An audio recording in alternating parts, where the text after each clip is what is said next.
Hey, what's up everybody? Pastor Matt here. Thanks for checking in to my YouTube channel once again. Hey, guess what? It's Advent. That's right.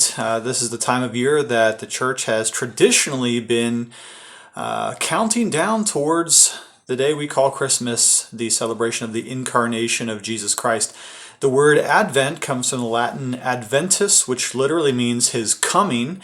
His arrival, and of course the New Testament talks about that in two different ways. His first advent, or his first epiphany, and then his second advent, or his second coming, which will come again at the end of the ages when Christ returns triumphantly as Lord and King. Of course, he's already Lord and King, but he will come triumphantly again.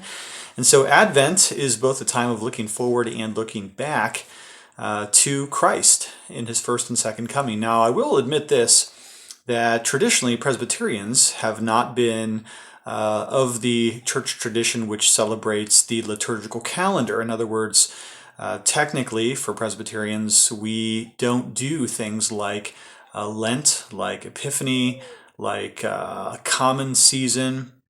Even Advent is actually technically outside of our tradition. Those are things that would more appropriately belong to other Reformation era churches, such as the Lutherans or Reformed Anglicans. Of course, that stuff has kind of spilled over into other traditions as well. So even though I'm Presbyterian, I do have to admit right off the bat, and promise you won't tell anybody this, but I do have to admit that I love Advent and I do love Christmas. In fact, what I'd like to talk about today, very briefly, is two particular ways that you can improve and increase your family time, your family worship times even together as the holidays are upon us. So two suggestions. Now these are both things that the Everhard family we picked up a couple of years ago, and I'm so glad that we did. The first one is a very simple tradition that we call the Advent Journal or the Christmas Journal. And this is just a basic run-of-the-mill regular old journal that we picked up at a dollar store or something like that. And at the time when we began using it, I had each one of my three children write in the journal or draw in the journal every year. And so beginning around Thanksgiving, working up through the Advent season, coming to Christmas Eve, Christmas, even afterwards into the new year, I had my children write or draw pictures in the Advent journal.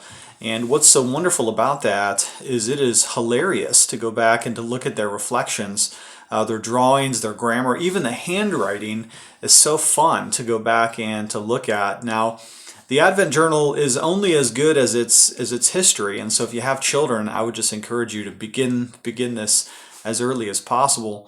If they can't write yet, have them chicken scratch out little pictures. We've got some pictures that are just hilarious where Simone drew some of those pictures. You know, the kids, when they first try to draw, they always draw a circle with arms and legs shooting right out of the head of the person, as though we don't even have any bodies. And then we see some of their writing improve over the years, and their reflections on the meaning of the incarnation grow more and more sublime over the years. And so today I've got an 18-year-old ready to go off to college. I've got a sophomore and I've got a fifth grader.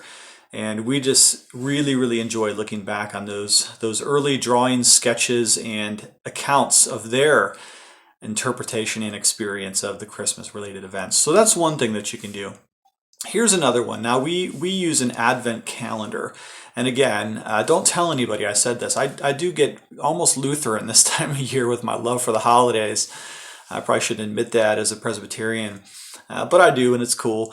Anyways, we have an Advent calendar, and you've probably seen these before where you can open up the little doors and there's a little picture, something kind of counting down to Christmas.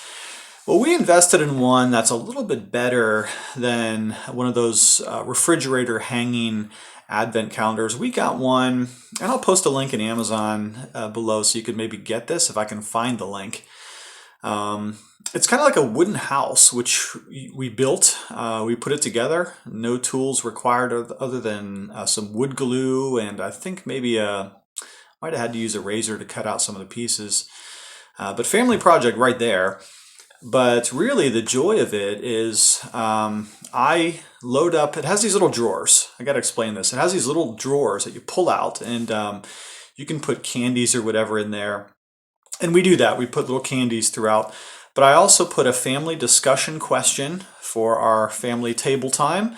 and then I put some scripture verses.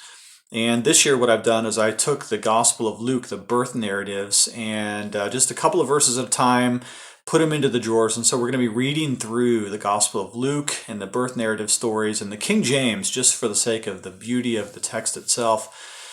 So we discussed the discussion questions. Some of them were silly. Some of them are would you rather type questions. I made them all up, all 30 some questions. And then we spliced up Luke's Gospel to read together.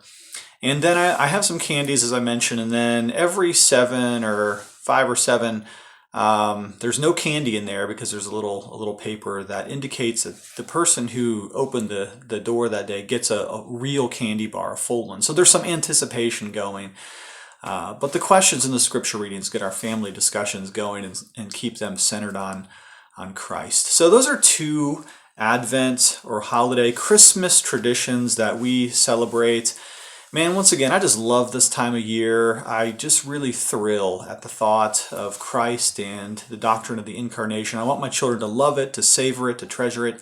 So that's what we do. How about you? What sorts of Christmas or Advent traditions do you carry on in your family? I'd love to hear from you in the comments section of this video. Please feel free to send a comment. Also, hey, before I sign off, just wanted to mention once again that my new book, Unknown, The Extraordinary Influence of Ordinary Christians, is out on Amazon.